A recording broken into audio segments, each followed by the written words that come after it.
Selamat pagi anak-anak, para sahabat IPA. Pada pagi hari ini kita bertemu kembali dalam proses belajar mengajar. Dan pada kali yang lalu kalian telah mempelajari tentang proses pembelahan sel. Proses pembelahan sel ini sebagai pijakan untuk mempelajari sistem reproduksi pada makhluk hidup. Nah, pada hari ini anak-anak akan mempelajari tentang struktur dan sistem reproduksi manusia. Hal khusus yang dipelajari pada hari ini adalah sistem reproduksi pada pria atau pada laki-laki.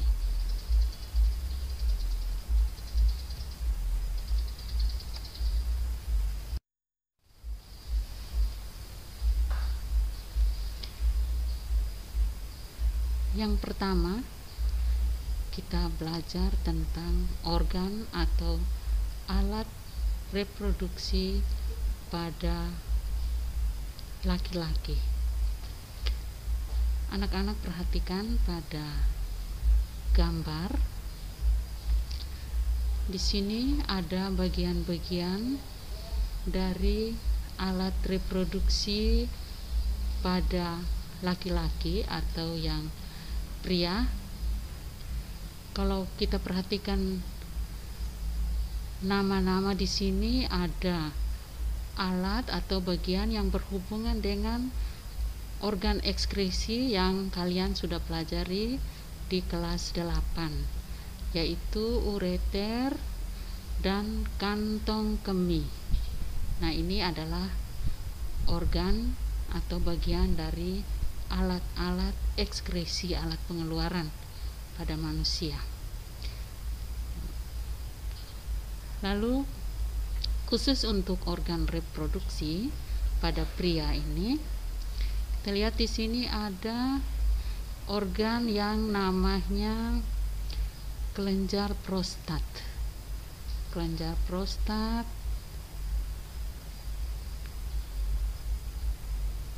uretra,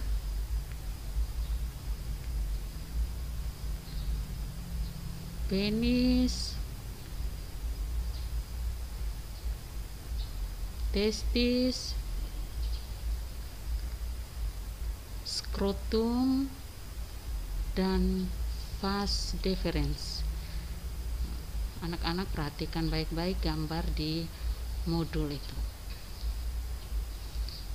Nah, dari beberapa organ yang tertera pada gambar itu,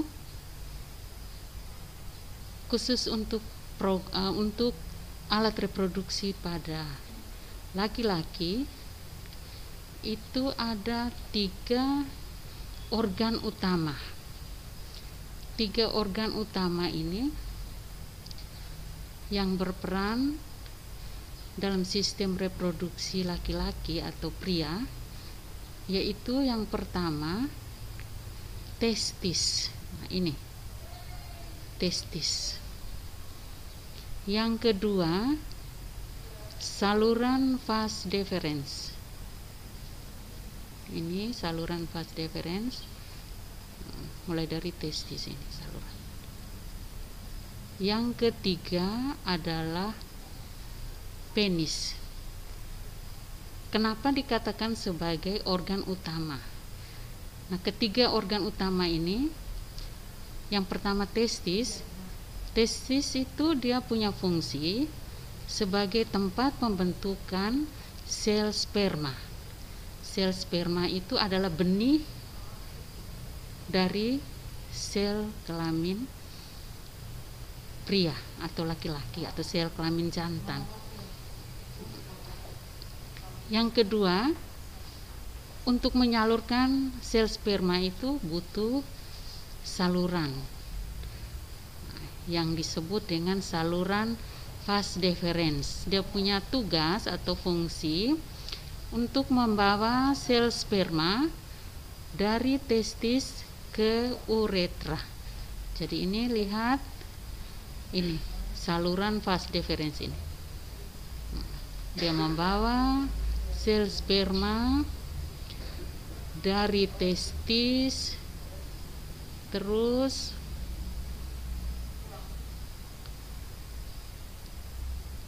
menuju ke uretra. Nah, sebelum ke uretra, di sini ada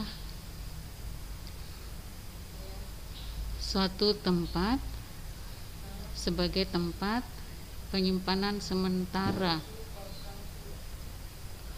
untuk sel sperma. Di sini ada kelenjar prostat di sini. Selanjutnya itu dia menuju ke uretra. Itu tugas dari saluran vas deferens. Sedangkan organ utama yang ketiga adalah penis. Fungsinya adalah menyemprot cairan mani ke luar tubuh. Jadi ini penis. Penis ini berupa jaringan otot yang berfungsi atau bertugas untuk menyemprotkan cairan mani, bukan cairan manis ya, cairan mani, ini salah ketik, ke luar tubuh. Itu fungsi. Jadi secara umumnya organ utama dari alat reproduksi seorang pria atau seorang laki-laki itu ada 3. Yang pertama sebagai pembentuk sel sperma, yang kedua sebagai penyalur sel sperma, dan yang ketiga itu sebagai penyemprot cairan mani. Nah, di dalam cairan mani ini ada sel sperma. Jadi cairan yang mengandung sel sperma itu cairan mani, atau yang disebut dengan istilah lainnya adalah semen. Itu fungsi dari ketiga organ utama tadi.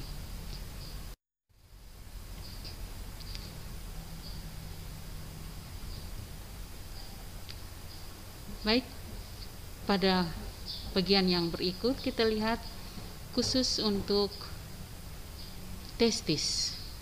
Khusus untuk testis. Pada bagian testis ini tampak gambar irisan testis sebagai tempat pembentukan sel sperma. Di dalamnya ada saluran-saluran halus yang disebut dengan tubulus seminiferi. Tubulus seminiferi. Ini saluran yang berkelok-kelok ini. Jumlahnya banyak. Nah, di dalam tubulus seminiferi itu terdapat cairan sperma. Jadi sperma itu terbentuk di dalam saluran ini, tubulus seminiferi, atau yang disebut dengan semen. Dilihat dari kata seminiferi, ingat kata semen itu sama dengan cairan mani. Cairan mani atau semen itu cairan yang mengandung sel sperma. Jadi ini tempat terbentuknya sel sperma. Pada saluran-saluran tubulus seminiferi ini, pada bagian atas dari testis ini, saluran ini berkumpul yang disebut dengan epididymis. Puncak dari testis itu terdapat epididymis. Nah, apa fungsi dari epididymis ini? Epididymis ini berfungsi sebagai tempat pematangan sel sperma. tempat pematangan sel sperma. Nah, apabila sel sperma itu sudah matang, itu akan disalurkan menuju saluran vas deferens kalau sudah matang. Nah, biasanya kapan sel sperma itu matang? Itu biasanya pada seorang anak laki-laki itu menginjak usia puber. Usia puber. Itu biasanya usia laki-laki itu 13 sampai 15 tahun. Itu yang dikenal dengan istilah pubertas, masa akil balik. Jadi itu penjelasan tambahan tentang testis.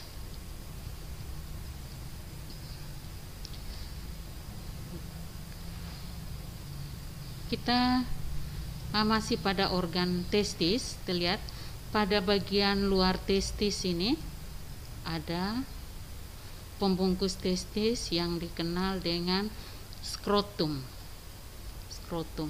Dan testis seorang laki-laki itu terdiri dari 2 buah. Ada 2 buah yang dibungkus oleh skrotum.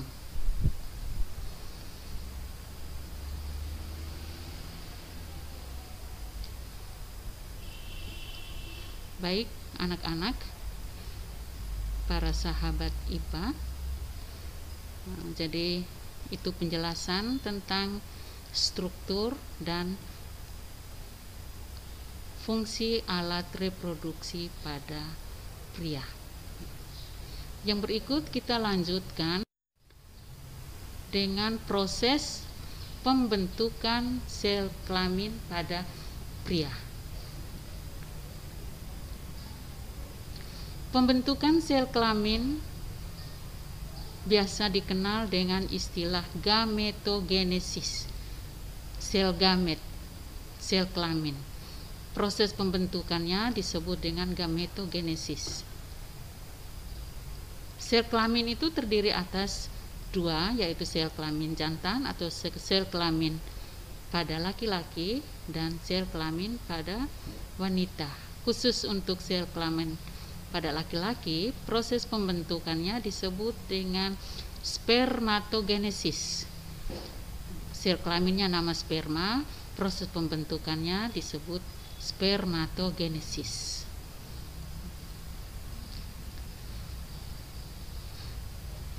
Nah, inilah tahapan proses pembentukan sel kelamin pada seorang pria.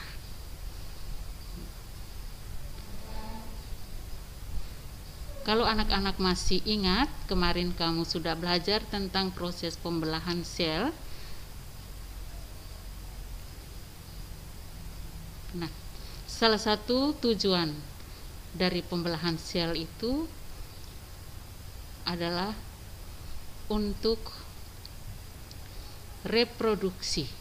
Nah, di sini kita lihat bagaimana tahapan proses pembentukan sel sperma pada seorang laki-laki atau seorang pria. Pada gambar proses pembentukan ini, anak-anak lihat ada yang terjadi secara mitosis, ada yang terjadi secara meiosis. Ibu harap kalian masih ingat perbedaan antara pembelahan sel secara mitosis dan pembelahan sel secara meiosis. Dan khusus untuk proses pembentukan sel kelamin pria ini, spermatogenesis ini, itu terjadi secara meiosis. Kenapa meiosis? Kita lihat mulai dari satu sel induk, dan diakhiri dengan 4 sel anak yang terbentuk dengan tipe kromosomnya yang haploid. Jadi dari diploid 2N menjadi N, yaitu separuh atau setengah dari jumlah kromosom induk. Diploid itu kromosom yang berpasangan, sedangkan yang haploid itu kromosom yang tidak berpasangan. Tahap-tahap proses pembentukan sel kelamin pria atau spermatogenesis. Yang pertama,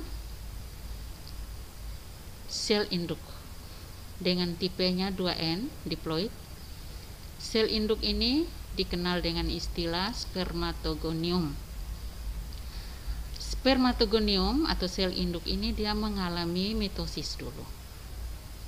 Mengalami mitosis sehingga dia membentuk spermatosit primer, calon sperma. Ini masih diploid. Selanjutnya, spermatosit primer mengalami pembelahan secara meiosis.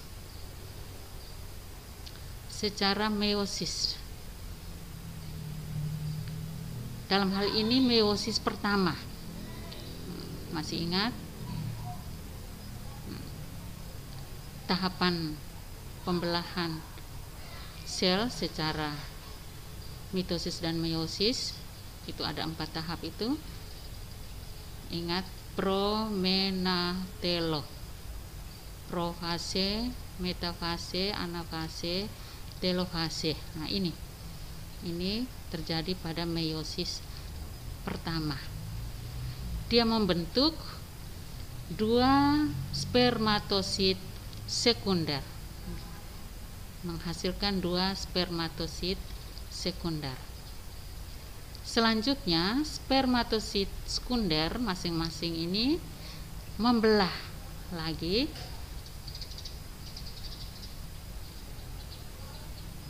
dalam proses meiosis 2.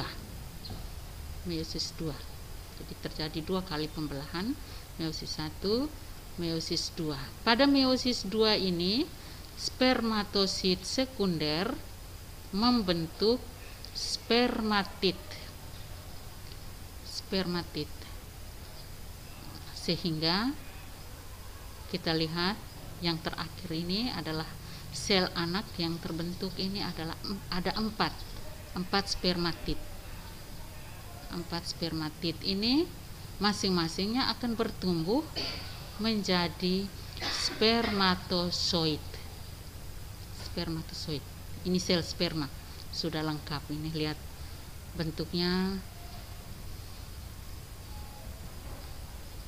ada kepala, ada ekor, ada badan. Ini bentuk sel sperma pada laki-laki. Itu sel sperma jantan pada hewan juga seperti ini bentuknya. Sehingga dalam proses spermatogenesis itu terjadi pembelahan secara meiosis, 2 kali pembelahan, meiosis 1, meiosis 2, yang terakhir dia membentuk 4 sel sperma. Perlu kita ketahui bahwa jumlah sel sperma yang terkandung dalam testis itu bukan hanya 1 saja, ribuan, bahkan jutaan. Jadi setiap sel induk dia menghasilkan 4 sel sperma. Jadi tidak ada yang mengalami